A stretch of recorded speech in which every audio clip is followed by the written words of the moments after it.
अवधूत चिंतन श्री गुरुदेव दत्त. श्री दत्तांचा पहिला अवतार श्रीपाद श्रीवल्लभ. पिढापूर गावात आपळराजा नावाचा एक ब्राह्मण राहत होता. त्याची बायको सुमती महान पतिव्रता असून अतिथींचे आगत स्वागत करण्यात दक्ष असे. एका अमावास्येला त्यांच्या घरी श्राद्ध होते. त्या दिवशी श्री दत्त अतिथी वेशाने त्यांच्या घरी भिक्षेस आले.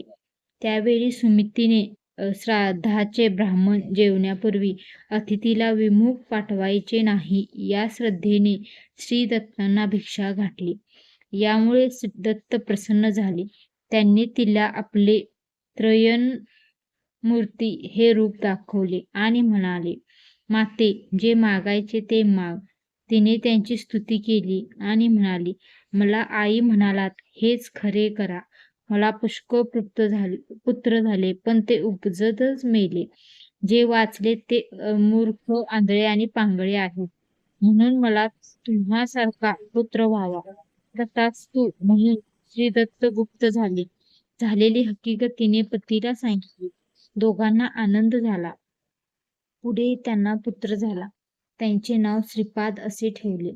7 वर्ष पूर्ण होतात त्याची मुंज झाली तेव्हा तो चारी वेद आणि मीमांसाशास्त्र व तर्कशास्त्र घडाघडा म्हणू लागला.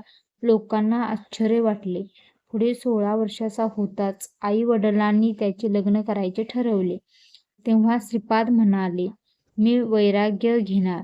मी ब्रह्मचारी तपस्वी आहे. मी उत्तरेला जाणार. माझे नाव श्रीवल्लभ आहे असे आहे.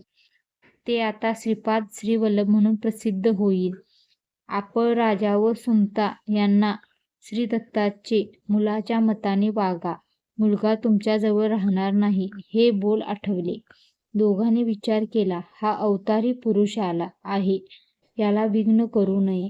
तथापि आई श्रीपादाला म्हणाली, बाळा श्रीपादा, तू आमचा म्हातारपणी सांभाळ करशील अशी फार मोठी आशा मनात होती. ती पुत्रप्रेमाने मूर्छित झाली. श्रीपादने आईला आपल्या हातात उठविले. तिचे अश्रू पुसले. आई म्हणाली, मला 2 आंधळे आणि पांगळे मुलगे आहेत. त्यांना कोण पोसणार? म्हातारपणी आमचे रक्षण कोण करणार? आईचे बोलणे ऐकून श्रीपाद श्रीवल्लभ यांनी त्या 2 मुलांकडे अमृत दृष्टीने पाहिले. त्यामुळे ते दोघे ज्ञानी झाले. ते डोळस झाले. त्यांचे पायही चांगले झाले. त्यांना उत्तम आशीर्वाद देऊन श्रीपाद श्रीवल्लभ अदृश्य झाले. काशीला आले.